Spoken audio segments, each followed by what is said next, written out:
everyone, and welcome back to one more Clues by Sam. We have an easy one today to kick off the week because it's Monday. So if you don't know what Clues by Sam is, it's a daily logic puzzle game where you have 20 people on a board. They may be criminals or innocents, and they help you figure out what each person is.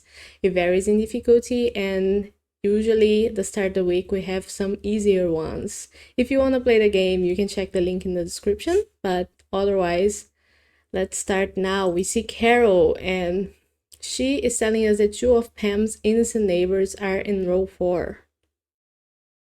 Pam is down here. She has 2 innocent neighbors total. Not right. Only 2 of them are in row 4, but we don't know about the total because she has 8 neighbors total. We know that 2 of them are in row 4. She herself is in row 4. And she only has 2 neighbors in row 4, so both of them have to be innocent. And we don't need Carol's clue anymore because it doesn't tell us anything else about Pam. Now Rob tells us that no clerk has a criminal directly to the left of them. How many clerks do we have? Floyd, Hilda. And only Hilda is a clerk who has someone to the left of her. No other clerks unless my scanning is betraying me. But since Hilda has someone to her left and she is a clerk, she cannot have an innocent. She cannot have a criminal to the left of her. So we know that Floyd is an innocent because he can't be a criminal. And since Floyd, who is also a clerk, doesn't have anyone to his left, this clue doesn't matter anymore. Now Floyd tells us that Jerry is one of 2 innocents above Sophia. So we know that Jerry is an innocent. Sophia is here, and she has 3 people above her. One of them is an innocent already, but there has to be 2 innocents. So either Nicole or Ellie are an innocent and the other one a criminal. Now Jerry is telling us straight out that Pam is a criminal because he knows things, and we don't need his clue anymore. Now, let's leave Floyd's clue there. Now, Pam tells us there are more criminals than innocents to the left of Ellie. Okay. Ellie has 3 people to her left. One of them is already an innocent, so none other could be innocents because otherwise there would be more innocents than criminals, and that's not the case. So we know that both Dennis and Amy are criminal, and we don't need Pam's clue anymore. Now, Dennis tells us there are exactly 2 innocents below Karen. Where's Karen? Karen is here and she only has 2 people below her, so 2 of them have to be innocent, and we know that Tyler is an innocent as well as Olaf, and we don't need Dennis' clue anymore. Now Tyler tells us that only one of 3 innocents neighboring Wally is in column B. Wally has 2 neighbors in column B. One of them is already a criminal, so one of them has to be an innocent, so the other one is an innocent. Vance is an innocent then. And Wally has 1 more innocent here, who's gonna be either Sophia or Zena. Let's leave Tyler's clue there. Now Vance tells us that Wally and Jerry have an equal number of criminal neighbors. Okay, so we know how many criminal neighbors Wally has in total. He has 2 because he has 5 neighbors total, and 3 of them are criminal. 3 of them are innocent, so 2 of them are criminal. So we know that Jerry has 2 criminal neighbors.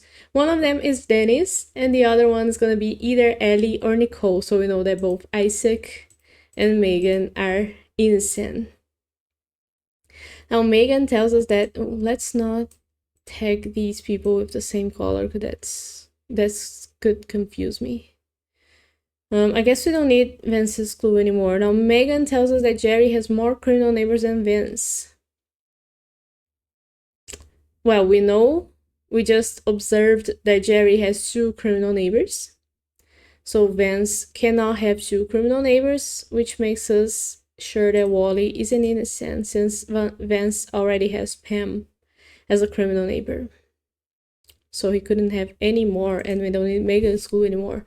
Now Wally tells us there are more innocents among builders than any other profession.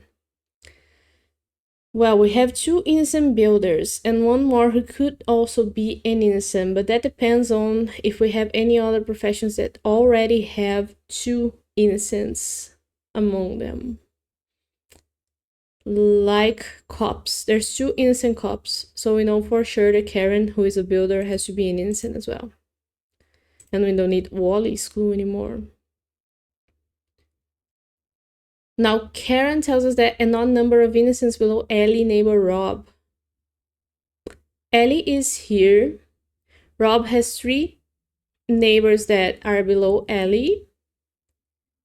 And we know that there's gonna be 1 innocent here and a criminal in Sophia and Zena. So if there has to be an odd number of innocents, Nicole could not be an innocent because that would make 2 innocents neighboring Rob below Ellie. So Nicole has to be a criminal. And because Nicole is a criminal, Ellie is an innocent.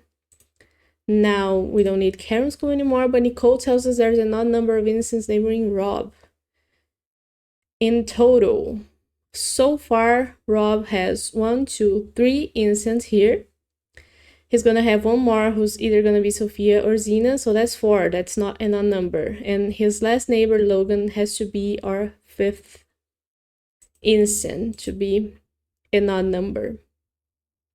And we don't need Nicole's clue anymore. Now, Logan tells us that both criminals below Ellie are connected. Okay. So, since we know that Nicole is a criminal, any other criminals below Ellie have to be connected to her. So we know that Sophia is a criminal and Zena is an innocent. And now Sophia tells us there are 15 innocents in total. How many do we have already? 1, 2, 3, 4, 5, 6, 7, 8, 9, 10, 11, 12, 13, 15, 14, and 15 with Hilda. So Hilda is our last innocent, and we are done in 6 minutes. That was a good one. A nice simple one with not a lot of mystery, not a lot of crossing information.